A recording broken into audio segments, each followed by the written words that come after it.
Fala galera, tudo bem com vocês? Professor Eduardo Santos na área para mais um vídeo aqui da nossa coluna de Direito Constitucional no Legal Talks.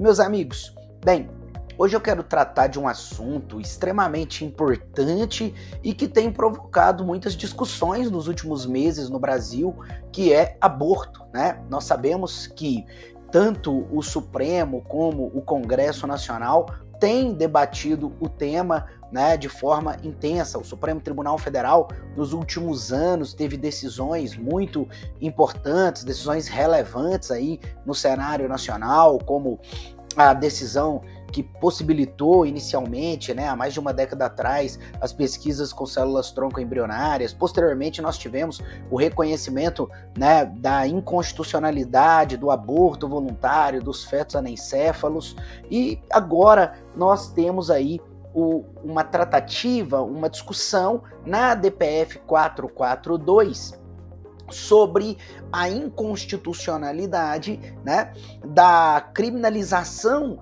do aborto voluntário até o 3º mês de gestação ou até a 12ª semana de gestação. E veja, esse assunto é muito importante porque o próprio Supremo Tribunal Federal, ele já tem uma decisão nesse sentido, que foi em um habeas corpus julgado na primeira turma. Agora, nós precisamos entender que esse caso de que eu estou falando a vocês, desse habeas corpus, foi um caso julgado exclusivamente pela primeira turma, ou seja, não foi um caso julgado pelo plenário do Supremo e, portanto, não é um precedente vinculante, diferentemente do que vai ser firmado na DPF 442, que com toda certeza será um precedente vinculante, já que estaremos no controle concentrado de constitucionalidade, com efeitos erga omnes, né, e vinculantes, tá bom? Então, esse é um ponto interessante da gente perceber que lá naquele HC de que eu falava a vocês julgado pela primeira turma, inclusive num voto capitaneado pelo ministro Luiz Roberto Barroso, que acabou prevalecendo, o Supremo decidiu que seria inconstitucional criminalizar o aborto voluntário até a 12ª semana de gestação. E esse tema volta à tona agora, né, na DPF 442, que recebeu o voto da ministra Rosa Weber, que agora já aposentada, né, mas recebeu o voto da ministra Rosa Weber antes de aposentar, e ela adiantou o seu voto, né, nessa ação, justamente reconhecendo essa inconstitucionalidade da criminalização. É claro que aqui há um debate intenso, né? Eu diria pelo menos 2 debates. O primeiro, sobre quem tem legitimidade para reconhecer, né, a criminalização ou a não criminalização de um tema como aborto, né? Se seria essa legitimidade exclusiva do Congresso, ou se o próprio Supremo poderia também adentrar nessa seara, na definição dos contornos aí da criminalização do aborto, né? Então é uma discussão interessante. Há quem diga que o Supremo não tem legitimidade democrática para isso, e há quem diga que, nesse caso, ele deve privilegiar sempre os direitos das minorias e que as mulheres aqui, então, estariam sendo oprimidas, né, pelo machismo estrutural da sociedade, e, portanto, o Supremo deveria dar essa decisão em favor das mulheres. É claro, sempre ali privilegiando os direitos reprodutivos, sexuais, de liberdade, igualdade, etc. Bem, a discussão, é claro, é uma discussão bem profunda. Aqui eu estou apenas trazendo os elementos iniciais, né? Não estou aqui querendo convencer vocês nem de que deve ser criminalizado, nem de que deve ser descriminalizado, mas colocando pontos que são importantes. O primeiro é esse: será que o Supremo tem legitimidade para tomar essa decisão? Ou, na verdade, a legitimidade deste tema pertence ao Congresso Nacional? O segundo ponto diz respeito em si, né, àquilo que a gente habituou a chamar de ponderação, né, ou dentro da teoria do direito constitucional, que é importado ali de uma teoria alemã, que eu particularmente não sei se encaixa muito bem dentro do nosso constitucionalismo. Particularmente, inclusive, acho que não se encaixa, né?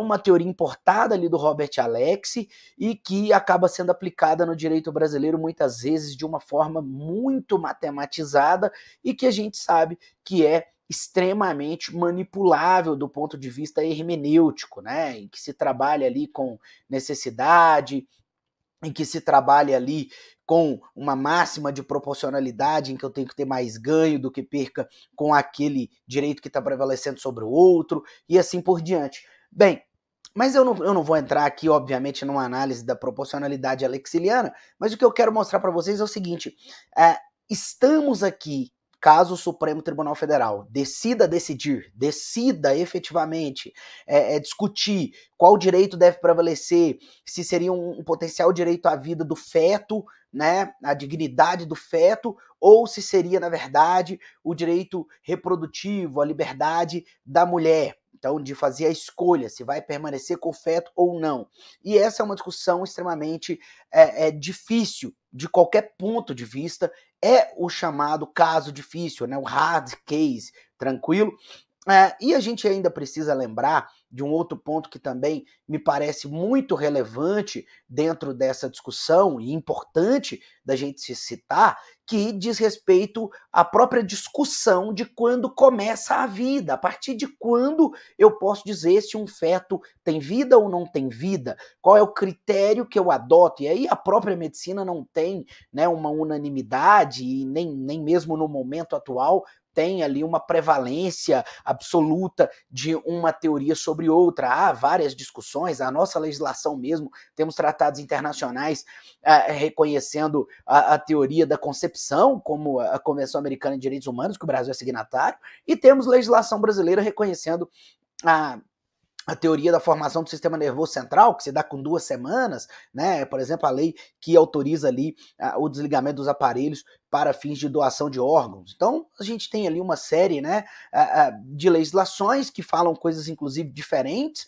tá? Então, é complexo, é um tema difícil sob qualquer ponto de vista, sob o ponto de vista médico, sob o ponto de vista jurídico e também sob o ponto de vista político, de se saber quem é que deve decidir, né? É um tema interessantíssimo.